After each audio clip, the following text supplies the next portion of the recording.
especially Michael Austin, which will be our guest speaker tonight. And before we get started, we'll stand and say the flag salute, and then Pastor Barbara will give us a prayer. I pledge allegiance to the flag of the United States of America and to the republic for which it stands, one nation, under God, indivisible, with liberty and justice for all. Let's pray. God, I sure do love you. Thank you for a beautiful day that you've given to us today. God, as we're gathered here tonight in your presence, Lord, I pray that you'll give us wisdom, you'll give us understanding, discernment, as we hear some facts and hear some knowledge tonight. Lord, I pray that it will be applied in the right way in our hearts as well. As always, God, we ask for your protection, for your provision, for everybody who is here tonight. Give us your wisdom. And God, I do ask that everything we do here tonight brings honor to you. We ask this in Jesus' name. Amen. Amen. Okay, and now, when you came in, there was two baskets back there. One was to pick up an index card and a pen, that if you have any questions after our speaker is done, Chad will pick them up and read them to Michael, and he'll answer them. And now, if there's any duplicates, we will not read the duplicate. And also, there is a basket for a little bit of donation if you have $1 or $2 in to help pay for the room. We appreciate it. Okay, before we get started with Michael, Commissioner Bill Longvine has a little bit he would like to share with you on our baby drop at the fire station. Thank you. This Friday at 2:30, Fire Station number 1 on Elm Street, we're going to have the blessing of the box, Safe Haven Baby Box. That it's been a project in the works for about 1.5 years and funded with private money. And it's been ready to open, but we've been coordinating this date. So I'd invite the pro-life community and anyone who would like to attend to take part in this. It'll be a resource we hope we don't need to use, but it is there. So. Can you tell us a little bit about what it does? What's the function? The function of a Safe Haven Baby Box is for a person to surrender a baby, whether it be newborn, I think up to 3 or 4 months, without any consequences. They place the baby in the bassinet, the door locks, and firefighters and dispatch is alerted. And since shows my age. It was 2017. I think there's been 54 babies surrendered. Oh my God. And there's been some boxes that have had multiple babies. 54 babies in Salina, or? No, nationwide. Oh. What time is that? Friday? What time? 2:30 Friday at Fire Station 1 on Elm Street. And you know, if in the next 50 years, if this saves one baby, it will be worth it. Thank you, Bill. Okay, now I'll introduce our guest speaker, Michael Austin, and he's a Kansas economist, and he's going to talk on taxes and budget. Welcome, Michael. Thank you.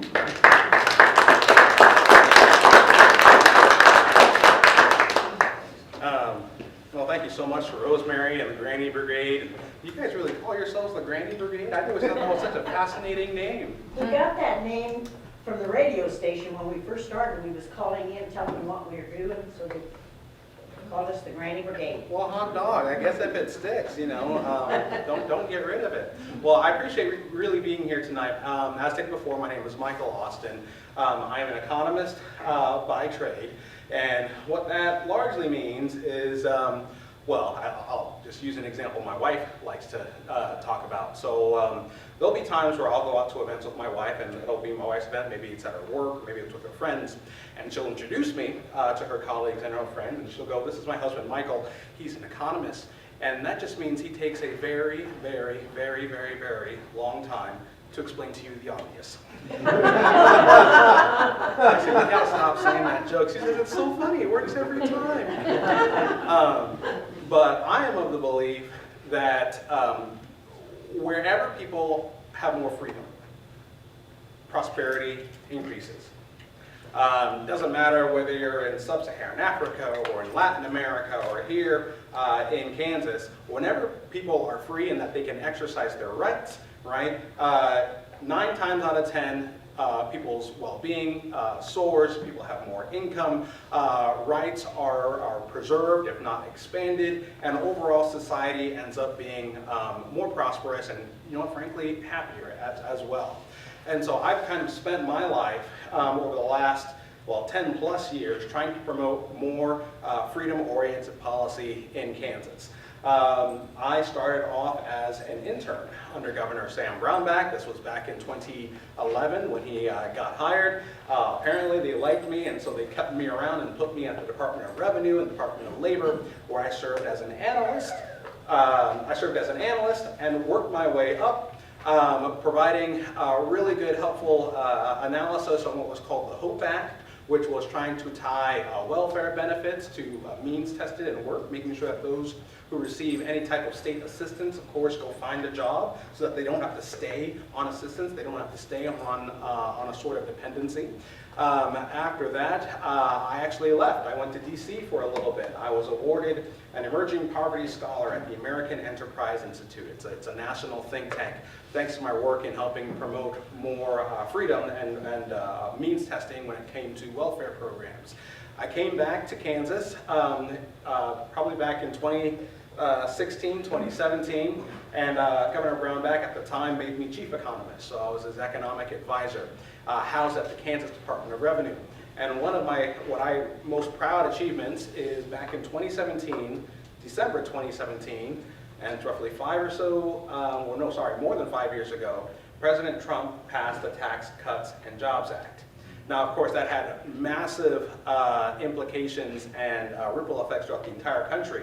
But as chief economist for the state of Kansas, housed in the Department of Revenue, it was my job to figure out how that federal law interacted with state law.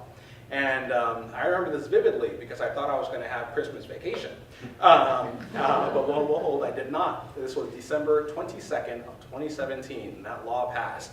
I had to come back into the office because the state legislature wanted to know all the intricacies of that federal law and how it interacted with any state law. And I had found in my research that obviously most Kansans got the lion's share of the Tax Cuts and Jobs Act. It was around $2,200, around $2,000 to $2,200. But there was a sizable amount of money that did not go to you. In fact, it went to the state. Due to state law, I had estimated about a little over $100 million every year was actually going to state coffers because of the way that the Kansas state law interacted with federal law. On February 14th, Valentine's Day, the following year, I presented those findings to the legislature and made the suggestion that they need to decouple from certain federal laws that allowed Kansans to choose to itemize. So as an example, when you file your tax return, you can choose to take the itemized deductions or the standard. You may not have known this, but back in 2018, if you picked the standard on the federal, you had to pick the standard on the Kansas one. You could not mix and match, so to speak.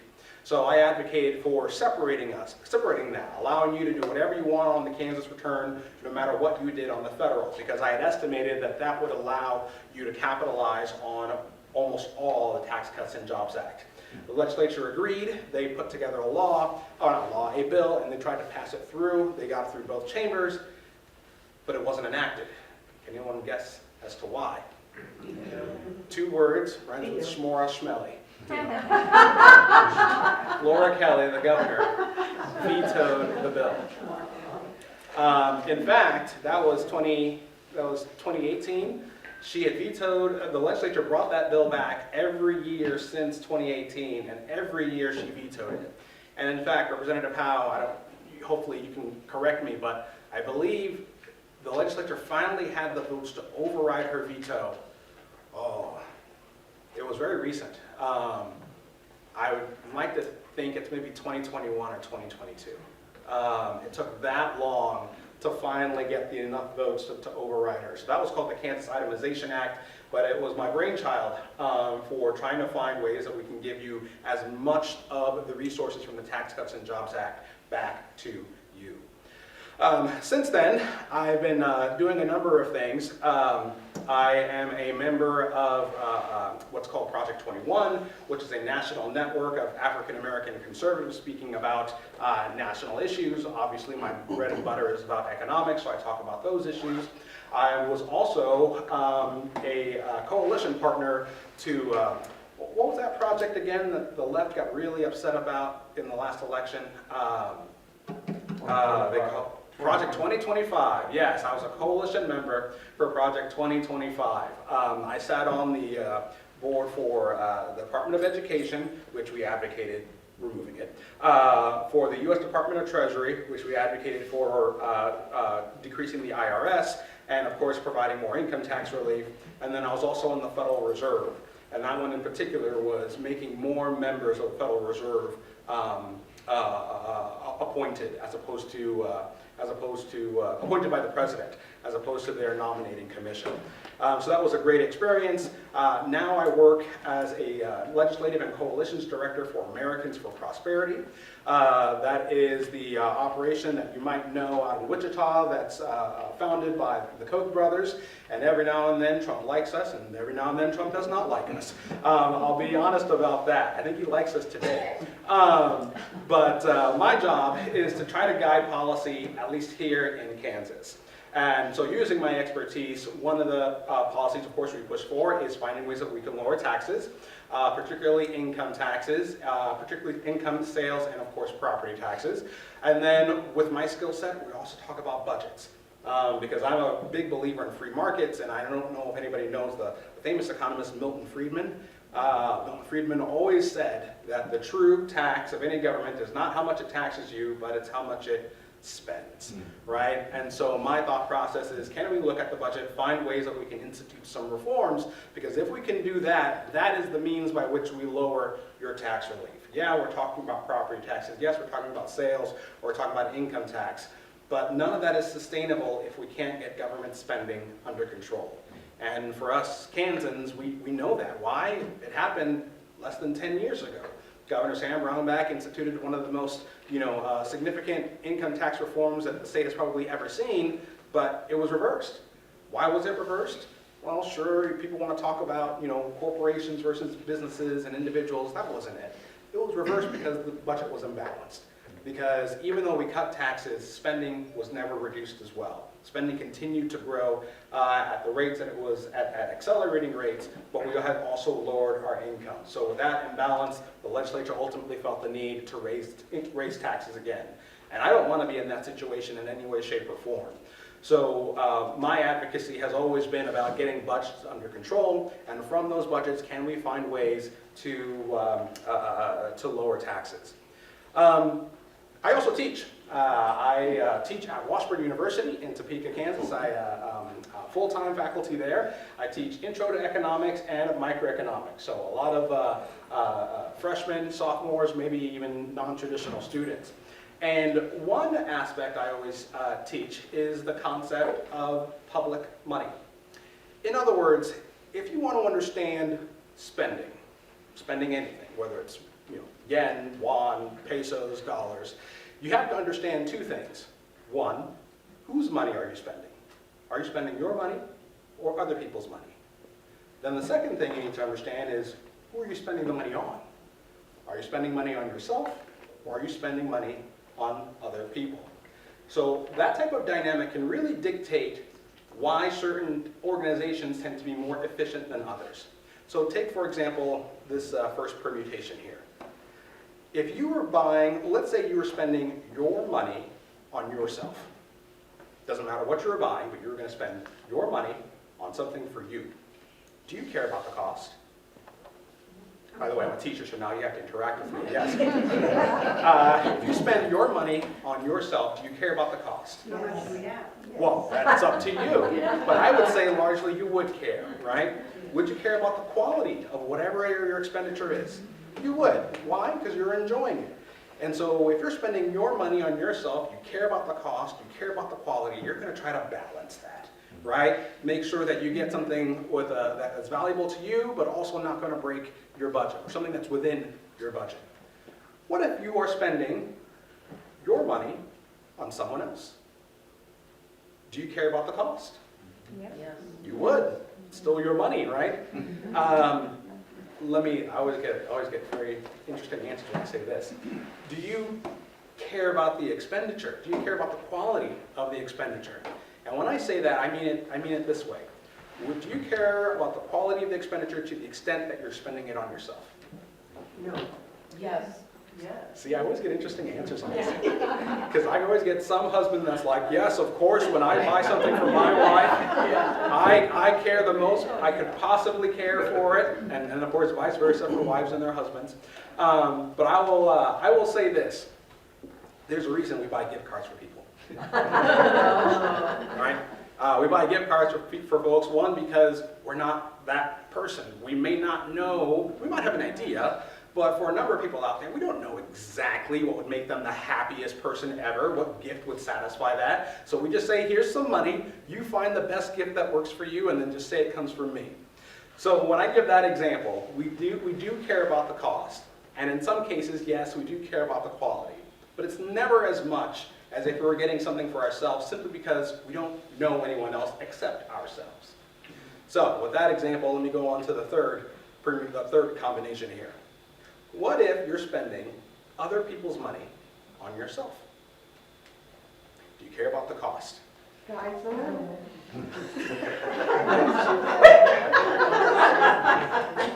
never had that choice. You're spending other people's money on yourself. You may not admit that you don't care about the cost. But do you care about the quality of that expenditure? Yeah. Yeah, you're enjoying it, right? This is when we go out to lunch on our boss's dime, we're really tempted to get that lobster. And the only reason we don't is we're worried about getting fired. But it goes to show that when you're spending other people's money on yourself, you don't really care about the cost. It's not your money that you're spending, but you do care about the quality of that expenditure because you're the one who's going to enjoy it. So, I talked about you spending your money on yourself, you spending your money on other people, you spending others' money on yourself. The last one is when you spend other people's money on other people. Do you care about the cost? Probably not. It's not your money. Do you care about the quality of the expenditure? You should, but you're not the one enjoying it, right? You can't be as invested as if you were spending it on yourself.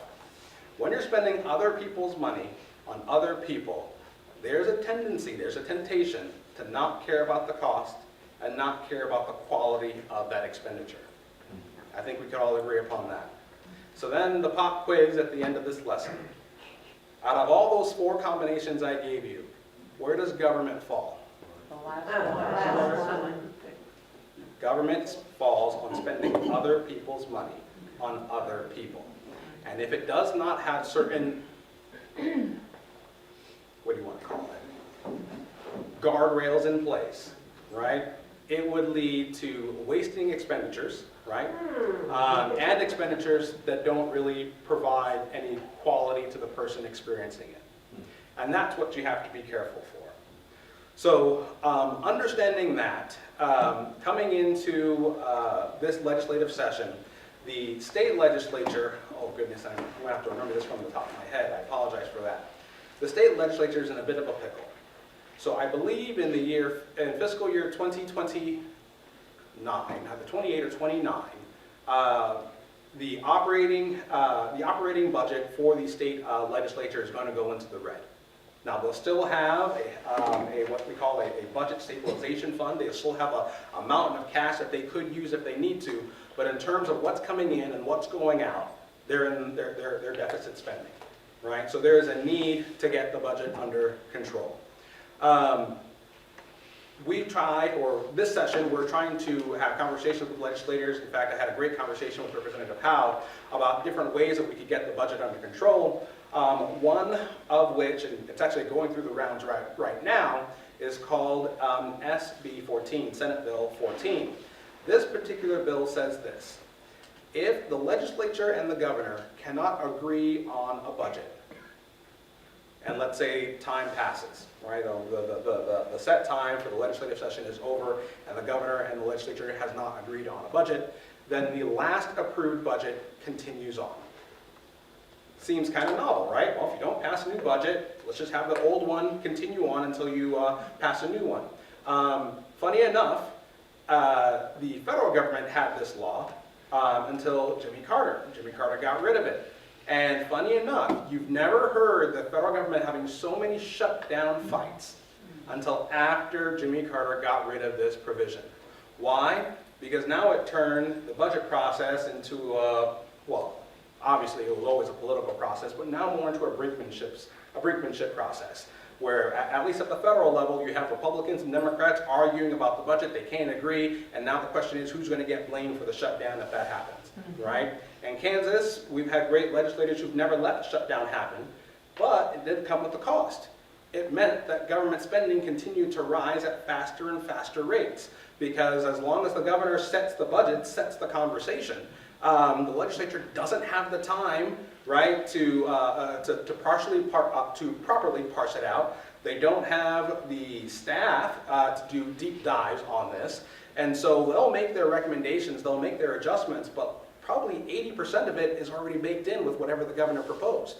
Not only that, but you also have special interests that want money going here or money going there. The fact that the legislature has to pass a budget, unfortunately, means that they are very tempted to accepting a bad deal. Otherwise, the federal or otherwise the state government shuts down. So this type of bill takes the pressure off of lawmakers. If lawmakers want the time and the resources to put together a proper budget, SB 14, which is going through the rounds right now, can hopefully give them that. So I hope to see that bill get to Laura Kelly's desk, and if she decides to veto it, we can see it overturned and be made into law. Another thing that we are pushing for is excess revenues and spending. So since time immemorial, legislators naturally have tried to look at the budget kind of like, all right, well, we have these obligations that we need to spend for. Can we afford tax relief, right? And sometimes the answer is yes, sometimes the answer is no. And then, of course, if they provide that tax relief, there's an imbalance with spending, and now we have a fiscal crisis of sorts. What if you took excess tax revenues and instead of allocating that to expenses, you allocated that to tax relief? In other words, if the economy is expected to grow 3% next year, and instead it grows 5%, take that 2% and give it back to the people, right? Instead of allocating that money to more spending and growing government at a higher and even faster rate, right? Take that excess and give it back to the people in some way, shape, or form. Maybe it's a property tax rebate. Maybe it's income tax relief. Maybe it's sales tax. It doesn't matter, right? Fact of the matter is, stop using that excess spending just to plug it back into government that will lead to some crisis in the future. The government should grow along with the private sector. If government grows faster than the private sector, you're going to have a problem. President Trump understands this, and that's why, his entire philosophy in terms of using Doge and trying to right-size government and trying to get his Tax Cuts and Jobs Act made permanent and even give more relief is that he wants to grow the private sector faster than the government. If the private sector grows faster than government, deficits shrink, right? Yes, of course, he's looking at cutting spending, right? But you also acknowledge he's not trying to cut the biggest perpetrators like Medicare or Social Security. He's trying to leave those alone. He's trying to cut around the edges, and then instead he's trying to grow the economy. And by doing that, you can shrink your deficits. We can do the exact same thing here. We need to focus on policies that grow the Kansas private sector and grow it faster than state government. Because by doing so, you grow your ending balance, right? So we're trying to have conversations with legislators about taking those excess revenues and giving it automatically as some sort of tax relief. There are a number of bills happening through the Senate and the House to do that. So I expect that the House will pass their version, the Senate will pass their version, they will come to a conference and make one bill for the legislature to agree upon, and then of course hopefully send that to the governor. And then last but certainly not least, this is less of a legislative change, and it's just more about a budgeting change. Let me give an example. If you have a private business that is upsetting its customers, just pick anyone in your mind, just say it's doing a bad service, providing a bad product, whatever it is, what happens to that business if they don't turn things around? They lose money, and if they lose enough money, they'll go out of business. If a public organization, a government organization, upsets the people it's supposed to serve, what happens to that organization? Wrong, it gets more money. Either nothing happens, or maybe someone somewhere along the line says the only reason that this organization was failing was because we didn't give enough resources. Or maybe it's left to stand and another organization is created to do what the original one is supposed to do. I give you that analogy not to say that private initiatives and ideas are inherently better than government ideas. That is not what I'm saying. What I am saying is that in the private sector, you have survive and adapt, right? Either they provide a product, if it's not working, customers leave, they have to adapt, otherwise they're going to die. Survival of the fittest. But in the public organization, we have an expansion of mistakes. And we have an expansion of mistakes because inherent in government, there is no mechanism for recognizing whether an idea is a good one or a bad one. Government can have good ideas. Government can have bad ideas. The private sector can have good ideas. The private sector can have bad ideas. The difference, though, is that the private sector has an incentive to find the difference between the two. Whereas government, we pay taxes whether we're getting a good service or not. Or when we elect people to take different roles within government, they may fix those issues or they may not. It may have nothing to do with why they were elected. And so the issue with government is that it has no mechanism for recognizing error. Is that something that we can change within Kansas government? And I believe there is a way to do that. It is called performance-based budgeting. What that effectively means is that you take every dollar, every taxpayer dollar spent, and you assign a goal to it. What is the purpose of spending this dollar? What is the benefit we want to put out there in Kansas? If there's a homeless program out there, for every dollar it spends, what's the goal? Is the goal to reduce the homeless population? Is that dollar being spent matching that goal to reduce the homeless population in the area? Or is it not? If the dollar that's being spent here is for attorney fees, is that attorney doing something that is beneficial to the organization? Can we track that? By tying every public benefit to a taxpayer dollar spent, not only do we know where the dollars go, but over time we can track it to see whether that trend or that goal is being met or not. This law was passed already in 2016. Governor Collier at the time did not really have much time to implement it, and then Laura Kelly has been flat out ignoring it.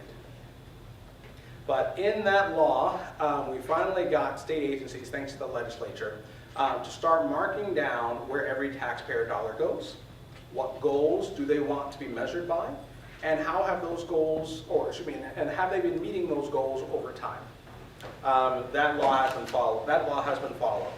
In 2023, I decided to look at that performance-based budget report for all state agencies that applied for it.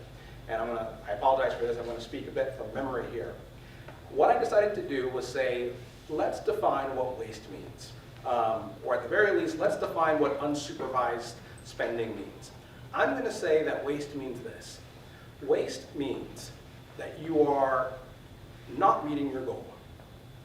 Like as an example, if my goal was to move towards the American flag here, and I was moving in the opposite direction, I would count that as a problem, right? So I would say, are you moving away from the goal that you're supposed to get to? And then number two, are you seeing more taxpayer funds allocated to you? In other words, are you seeing an increase in taxpayer funds? Are you spending more money every year but moving farther and farther away from your goal? So a very, really strict definition I made. That's going to mean waste. I'm going to count all the state agencies that are moving farther away from their goal and are receiving more money. Do you know how much money I found? A lot. $800 million. The state budget is about, well, at that time, probably about $8 or $9 billion. all funds between 15 and 20. And so I found around 800 million of unsupervised spending. So that would be spending going to state agencies that were moving farther away from their goal and got an increase in funds over time. Out of that 800 million, there were about 65 state agencies that didn't even report what their goals were. So let alone whether they've got more money or not, they did get taxpayer funding, but they couldn't even follow the law and report what their goals were. So all the more reason why it's so important that, yes, the legislature take more and more effort to enforce the law on the books and hold Laura Kelly accountable. But at the same time, it also goes to show why it's so important to get the right governor in place as well. Because we could have so much more relief, so much more tax relief, and maintain quality government services as long as we just enforce the law that's on the books. You know, it's funny enough, you don't need to pass a new law, all you need is a new governor, right? To vote President Trump in. It just goes to show the solutions are inherent in the system, and you just need to find the people that will promote that. And so 2 years ago, I looked at performance-based budgeting, and I found roughly $800 million of unsupervised spending. I did it again this year. Nearly $3 billion of unsupervised spending. Now, that doesn't mean all of that is waste. It just means roughly $3 billion are going to state agencies that are moving farther away from the goals that they picked out for themselves, and they're getting more allocation over time. Right? Because the thought process behind this, if you have this properly implemented, not only do you have ways of making sure that you can bring relief back to folks, but you can also find those programs that are doing a good job, and you can reward them. Right? Hey, I'm taking money from program A. Well, why are you taking money away from program A? That's not fair. Well, I'd rather fund program B. Program B is working. They're meeting their goals. And they're doing it with either the same allocation or even with less money given to them. Let's reward that. I'd rather have that money go back to you. Or I'm going to take money away from program C because program C has been around for 5-10 years, and they're moving far, and they're worse now than they were 5 years ago. And they've had more money. It's time that we do something different. And so the beauty about this type of program is that whether you're a Democrat or whether you're a Republican, if you like, certain government programs and you want to see them succeed, right, then you can find a way to do that. That doesn't mean you have to cut. If you're looking for, if you're a conservative and you're looking for agencies to cut, well, look for those that are moving farther away from their goals and are seeing more money. That could be a possible avenue for you to look for. And all you really need is the messaging and the spine, right, to really go out there and advocate on behalf of the taxpayer. So I've rattled on quite a bit here. I'm going to talk about maybe a couple more things. This was definitely on the budget side. Let me move over to taxes for a little bit. On taxes, one of the things that we're really proud of was working with the Speaker of the House, Dan Hawkins, Senate President Ty Masterson, on simplifying our income tax rates. So 2 years ago, Kansas had 3 income tax brackets. The highest one was 5.7%. The middle one was 2.5, and the lowest one was around 3%, let's say 3.1. What we wanted to do was say, can we condense that into one single rate? We understand the politics. The politics may not want to go back to zero income taxes, though I believe we should go to zero income taxes. Well, what about making taxes easier to understand, right? By reducing it down to one rate, everybody pays the same rate, and that means it's the same share no matter whether you make a lot of money or you make a little money, everybody's paying the same share. Not only that, but we also wanted to put a massive exemption underneath those brackets for low-income folks. So translation, that meant we wanted to push a policy that said for those who are working minimum wage or less, you don't owe any state income taxes. For everybody else, you got to pay raise, right? That was the policy that we were trying to push. Through just the politics of working through the legislative session, we had to compromise on doing 2 rates. So we went from 3 down to 2. And we still got that massive exemption for low-income folks. This year, we're trying to finish what we started by using excess revenues to condense it into one single rate. So I talked to you about how we could use surplus revenues to provide income tax relief. Well, this bill in particular wants to use those surplus revenues to condense down to one single rate. And I hope that that will certainly passes. Sales tax. Sales tax, my personal belief on sales tax is I think we have a lot of exemptions. I don't know, if you don't know what an exemption is, think about it as let's say a bucket holding water, right? That bucket will hold a certain amount of water. If you poke a hole in that bucket, water drains out. If you poke a lot of holes in that bucket, a lot of water drains out. That's effectively how our sales tax policy works and how exemptions work. The sales tax is the bucket, the exemptions are the holes in the bucket, right? And I find that those exemptions are particularly problematic. I think certain exemptions are great. If it's a business-to-business exemption, you should probably keep that because you don't want to pyramid tax increases. But if it's not business-to-business, you shouldn't have it. And here's why. Anybody ever played Jenga? Yeah. Okay, well, if you have grandkids, I got little ones, we love playing Jenga. How do you play Jenga? You got a tower, right? And the goal is to take a block out of that tower. Well, that tower effectively is what we call your sales tax base, right? That's the volume of all things that you could apply sales tax to. You take a block out of there, that's like putting an exemption in, right? We're putting a hole in that tower. Now what happens to that base? It gets a little wobbly, doesn't it? And what do you do with that extra block? You put it on top. The way you play Jenga, you keep taking blocks out, you keep putting it on top. Eventually that tower gets higher and higher, and then eventually how does the game end? It topples over and completely collapses. That's what sales tax exemption does to our sales tax base. Every time you put in an exemption, if you want to keep the same amount of revenue coming in, you have to do what? You have to raise the tax rate, right? And so you raise the tax rate higher, right? But then you have more holes. The more holes you have in that tax base, the higher you have to raise that sales tax rate to get the same amount of revenue. And eventually it's going to collapse. So my thought process is get rid of almost all of the exemptions, and then what are you able to do? Lower the rate. This was a couple of years ago. But I had found that if you had gotten rid of all the exemptions, save for the business-to-business ones and the ones that are in our Kansas Constitution, you could probably lower the state sales tax rates around 2%. Right? It's currently 6.5. So you can lower it to 2%. And that could obviously, and that's not just food, right? That could be clothes, that could be cars, that could be whatever type of electronics, whatever it is, right? Whatever those sales taxes apply for, imagine paying a 2% state sales tax rate on it. So that's our focus on sales tax rates. Can we stop, can we fight and push back against those exemptions and advocate for lowering the rate and broadening that base? When it comes to property taxes, that's a tough one. And it's a tough one not because of the tax itself. It's a tough one because according to our Kansas Constitution, it's not really a state tax, right? The burden, the lion's share of property tax is not at the state level. Where is it? It's at the local level, right? That's at your county, it's at your city, it's at your school board, it's at your library, it's at your water district, it's at your whatever. So the issue with solving property taxes is problematic because if you really want to be effective in lowering rates lowering relief from the state level, you have to interfere at the local level. And that'll take a constitutional change.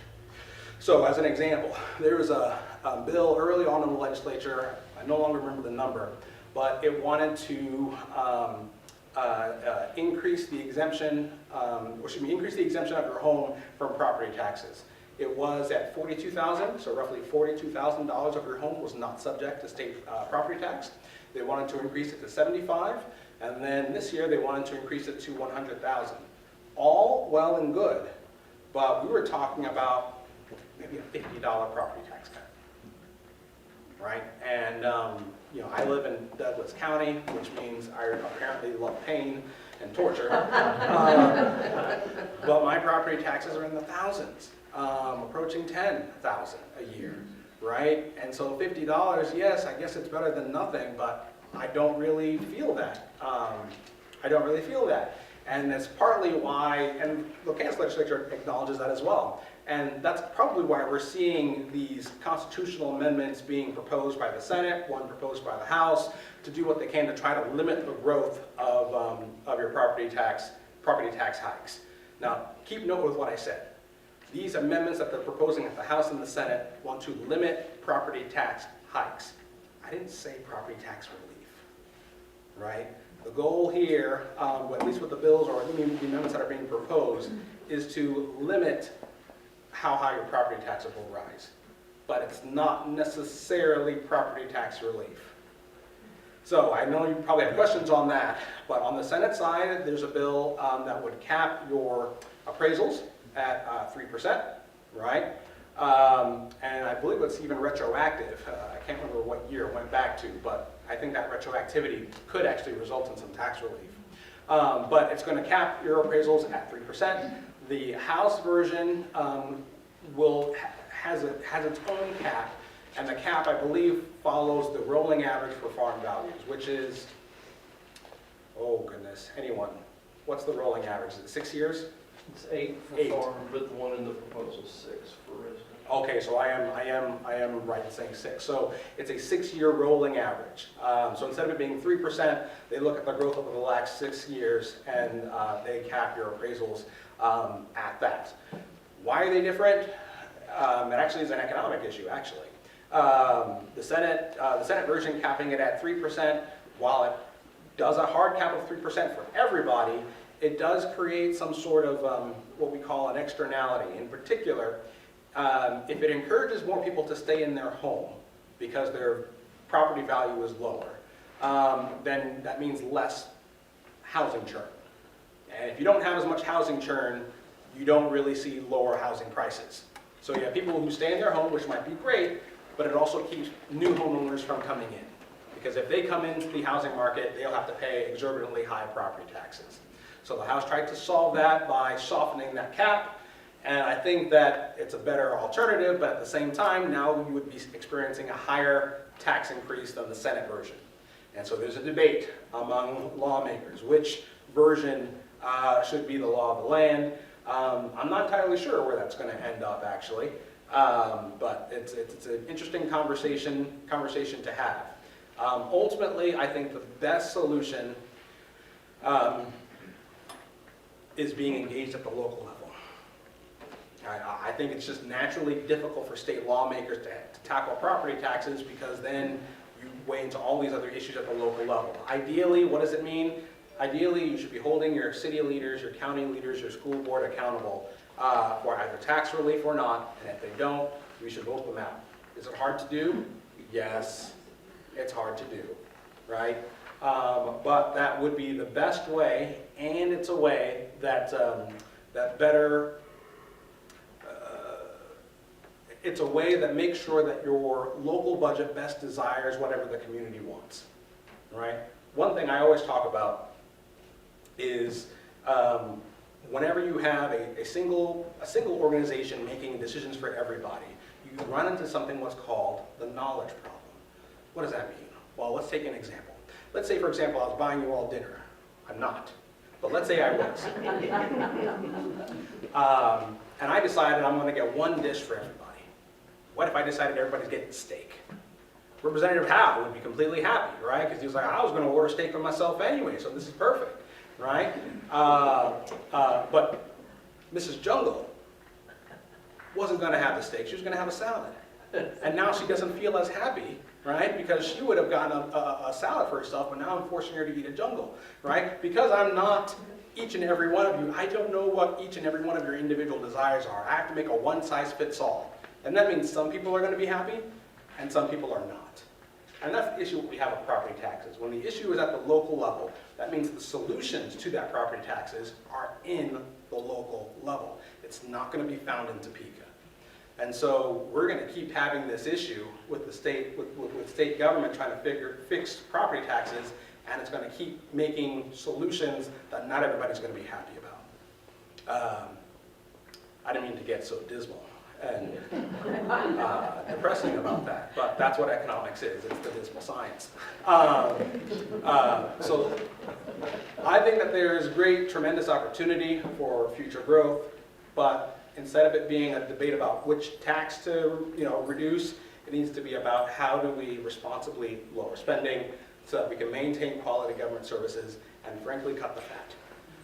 Because by doing that, we create the best opportunity for Kansans to prosper and grow.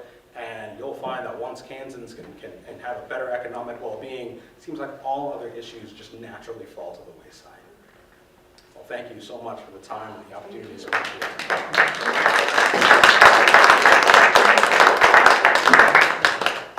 Then they'll pass the basket around and you can put your cards in and then Chad will read them to Michael and get some answers.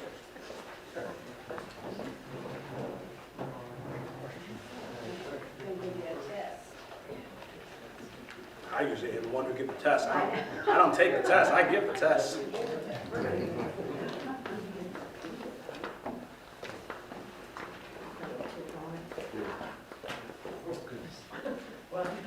This is scary at all, isn't it? Anybody else? Does anybody want more cards? See? You need a pen? Anybody else? Linda Linda has the Passing blanks. that out, you're reading the questions. Anybody else? I'll mix them up so you want this to be anonymous, You want a pen? anonymous scary questions. I got plenty. Anybody else need a question? I wrote a question too. I know. A teacher can't help giving tests, can Can you fit softball? he? Yeah, we'll start with a soft toss right here for you. Thank you. This just has a point on here. I guess it's a question. Could you give us some information on homestead tax refund for veterans? The income range required, and when did that start? Oh, no, I cannot, because I have to look that up. Oh, I'm sorry about that. No, that is not something that I know off the top of my head. But I do know that there are legislators out there that are trying to expand that. Effectively say that if you're a veteran, you serve your country. If you are a senior, obviously, who have spent an entire life working and providing and paying into the system, you should not be taxed out of your home. And I completely understand that. I think that there's a better alternative out there, which is finding a way that you can just eliminate state property taxes, period. But until we get there, right, I understand the logic of rewarding those who gave back and trying to find a way that people don't keep going to Florida and Texas. This question says Governor Kelly ran on cutting the grocery tax. Can you give an update on that? Okay, she ran on it, but it wasn't her idea, right? I'll just put it at that. That actually came from lawmakers, and it was actually more of a battle where Kelly was trying to lay claim to lowering grocery taxes. The House was, or not the House and the Senate were trying to advocate it for her as well. And Laura Kelly actually, didn't she veto a tax relief provision that had lowering grocery sales tax in there? And I think it was because, actually, I think it might have had that that itemization that we talked about, the Tax Cuts and Jobs Act, trying to make sure you got most of that relief. At one particular year, lawmakers said, okay, well, let's include, giving Kansans 100% back of their Tax Cuts and Jobs Act. Let's also include lowering sales tax rate on food and groceries, right? Let's also put some other things in here and just make one big package. She can't veto that, right? She vetoed it. So, but by and large, state sales tax on groceries was reduced. It was just reduced gradually.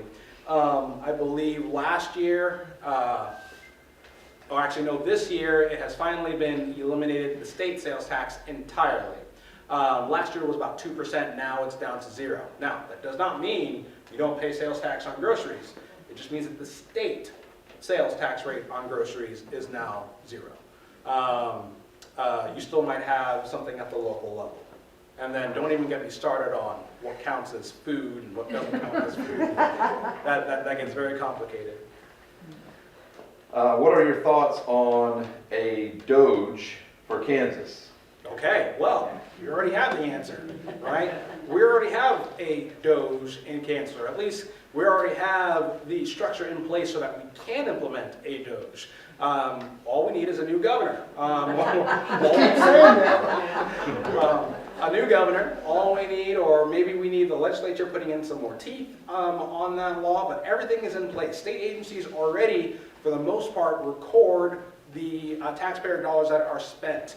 And naturally, they're also supposed to be ranking it, right? If a state agency has 5 different programs that they're counting money going towards, they should be able to tell you which program is the most important, right? And rank it to a certain extent, because when you have to right-size government, we want to start off with the services that are either not providing any benefit to the public at all or providing minimal benefit, right? We don't want to cut off the most valuable services out there, just like your heart versus your limbs or anything or your limbs or any of that sort. We want to make sure that government can still operate, and we want to cut the fat, not the heart. This may be a follow-up question to that. Could you be our Elon Musk for Kansas?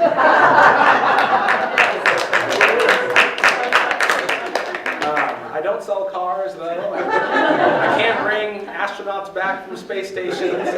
But I love what I do, and I don't want to go to D.C. I've already been to D.C. I know what that's like. It's a beautiful town. I really don't like the people. I can see why. And I want to stay here. So, my wife and I, we have 3 children here in Kansas. We do want to leave Douglas County, but we want to stay in Kansas because we want to make this place our home. And so, as long as there's a politician, a lawmaker out there that wants to use my expertise, I'm more than willing to help. I already do that already. And I'll continue to be here, and I'll continue to provide value. And when I don't provide value, that probably means I'm bored. This question says, how do states like Florida, etc., with no income tax generate revenue? Okay. So, gosh. So yes, you have your Florida, doesn't have a state income tax. Texas doesn't have a state income tax. I always get this one confused. Oregon and Washington, I always forget. One of them doesn't have an income tax, the other one doesn't have a sales tax. Washington doesn't have what? Not sales tax, income tax. Okay, Washington doesn't have an income tax, Oregon does not have a sales tax.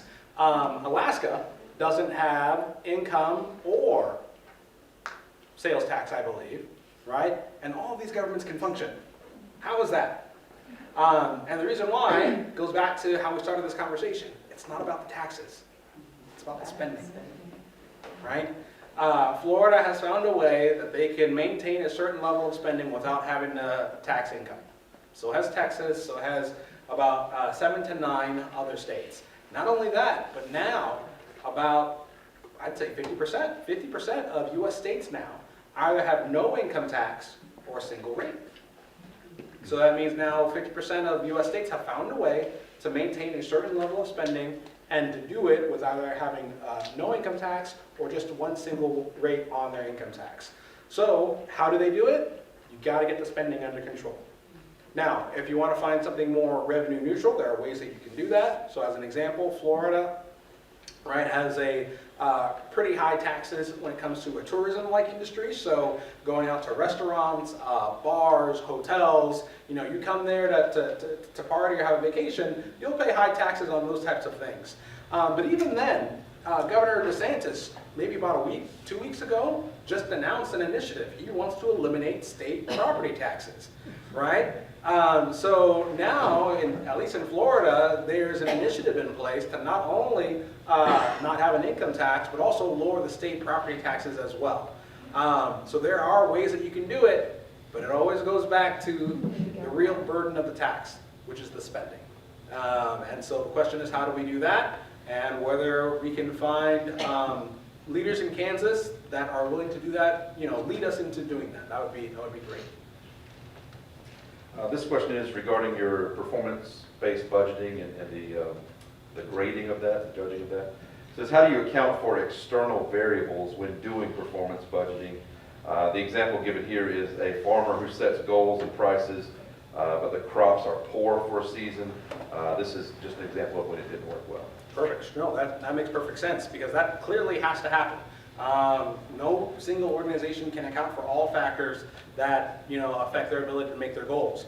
And that's kind of what we have the appropriations process for. So every legislative session, we have state agencies that come up and say, you gave us X amount last year. We feel like we need X and an additional 5% this year, right? And lawmakers are supposed to ask questions and whatnot and probe to see whether that's really a proper allocation. So one thing I like about this performance-based budgeting is that it really helps lawmakers out. So if you have a state agency that says, hey, we didn't meet our goal, we need more money. I want a lawmaker to be able to pull up their performance-based budget report and say, okay, here you are. Well, actually, we gave you roughly 5% an increase in state spending every year for the last 3 years. Why were we not meeting the goal? And the beauty of that is now it creates a conversation. Lawmakers know what questions to ask, right? And through their back and forth and through the appropriations process, they can assess whether this is really needed or not. That is not happening now. That is not. Lawmakers are getting better at it, but we still need, I personally think we still need more guidance, and hopefully that can come from a governor, more guidance to prepare lawmakers to answer those types of questions. Because remember, lawmakers are only there for roughly 3 months. And they don't have the staff, right? So when these appropriations process comes up, it's really what they can do on their own to look at whoever's going to come in on that day and prepare questions. And frankly, they don't have the time or resources for it. But that's something that we can provide by doing this report on a regular basis and preparing lawmakers to answer those questions and hopefully find the right solution that works for them. What is considered low income in Kansas? Depends on who you ask. It depends on who you ask. That's a great answer. You have folks on the left that say low income, low income is $50,000 for a single Kansan. I'm like, that's median wage. It's like that's 50%. You have some on the right that says others. I don't like using those types of terms necessarily, only because it doesn't give you something that you can test. If I say poor or low income, everybody has a different idea about what that means in their mind. But if I say $30,000 for a single filer, $60,000 for a married filing joint, you guys know what I'm talking about. So that's really just political rhetoric. And sometimes it's used towards misleading ends, and sometimes it's completely genuine. But it goes to show that when you hear these types of terms, or at least this is what I tell my students, you need to recognize, is this a statement that I can test, or is this a statement that speaks to what someone wishes would be? Wishes is out there in the world. Is it an opinion, or is it something that I can test right or wrong? And we hear the term poverty level. Is that an economic term, or is that rhetoric like you're talking about? It is an economic term.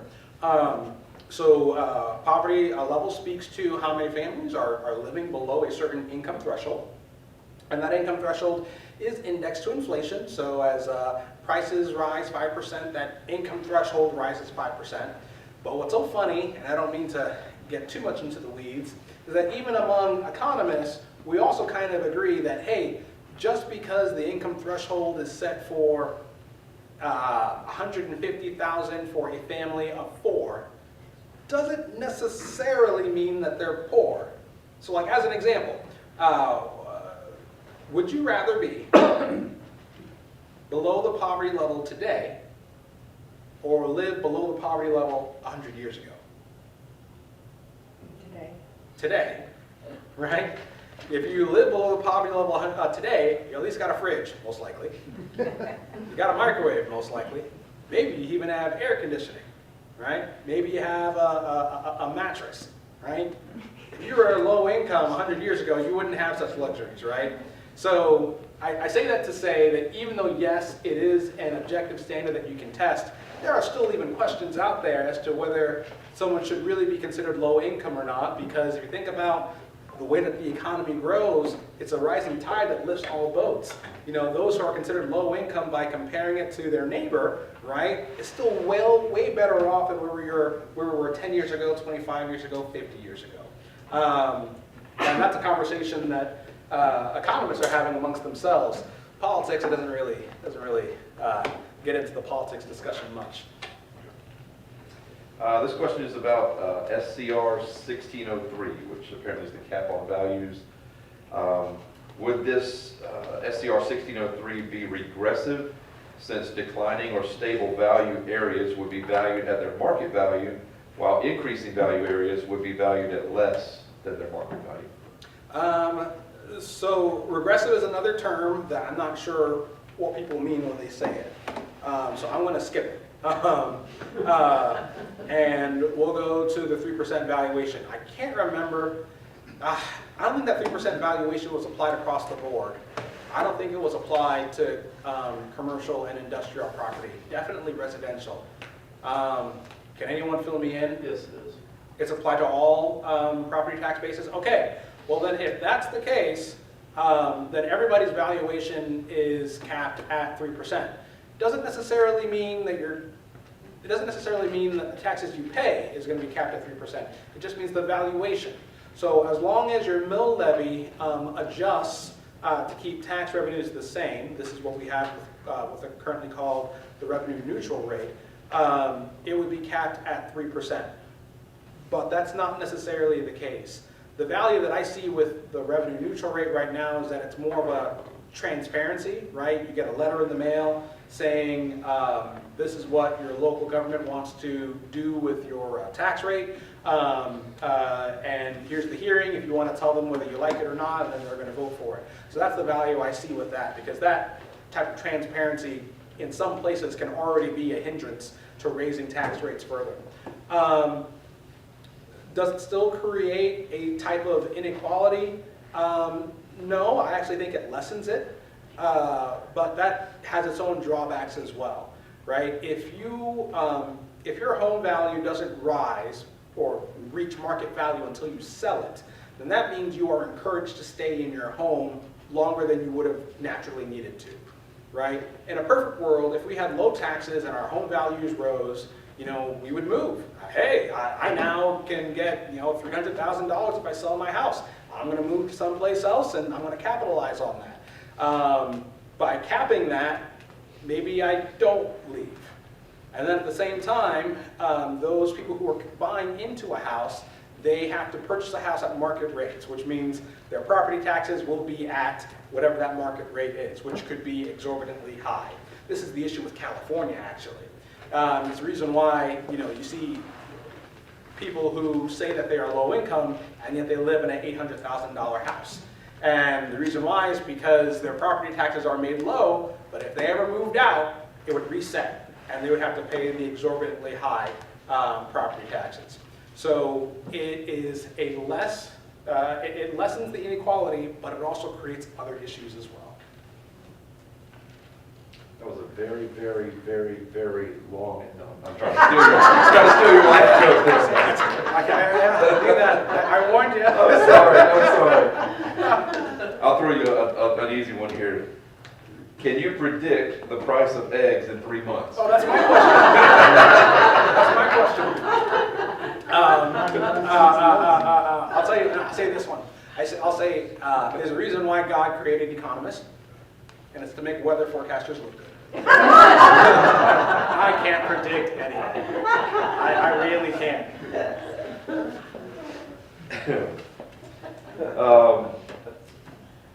With the subject of rental properties, is there currently a cap on a landlord increasing rent to a tenant?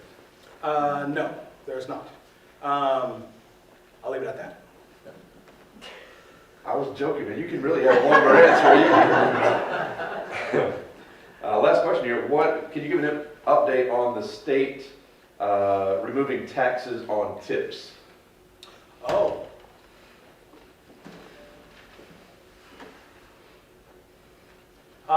There was a press conference where I believe Senator Roger Marshall had pushed to introduce a bill to do that. I don't know if that's going anywhere. Have you heard about that? It would be in the Senate. Yeah, I remember I saw it, but I don't remember any hearings on it or anything. That one's an iffy one because you have to kind of figure out how you do that. Unfortunately, I have my own bad personal experience. I worked at a restaurant, and when I got tips.